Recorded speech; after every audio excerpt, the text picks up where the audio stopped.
Tell us a little bit, like, how do you gather that knowledge to know, like, oh, I should hunt this deer on this property this time?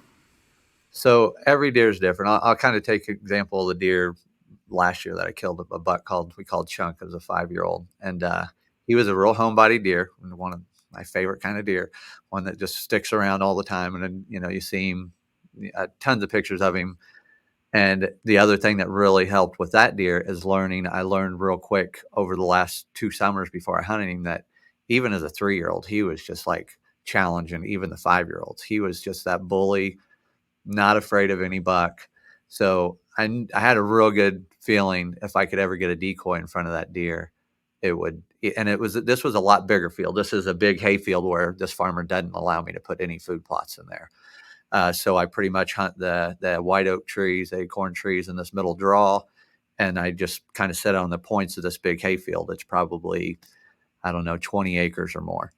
So, but with that field, that big flat hay field, it offers great visibility.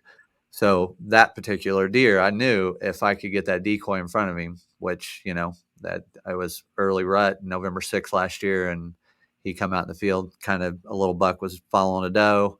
He was dogging them kind of in behind and hit the antlers together. And he stopped, turned, looked, seen the decoy and come right in. So that, just watching that deer, and that I didn't really learn from camera. That was actual visual sightings, Hmm. learning how that deer reacted. And there was a few videos on cameras, like a bucket of scraping, he'd come in behind him and push him off. So you learn about a deer. If they're timid, what am I going to call to that deer? Am I going to, maybe if there's another deer in the area that's bigger, more aggressive, maybe you won't call to that deer. So just learning each deer's demeanor, how they react, how they intermingle, how much they travel. There's a lot to it, as far as and it only comes with just experience and just spending a lot of time afield. If you want to be good at it and you want to kill big deer every year, year after year, you got to put the time in. You're going to get lucky every few years, and if you put in a little time and kill a good deer every now and again, but you got to be where big deer are and you got to put the time in.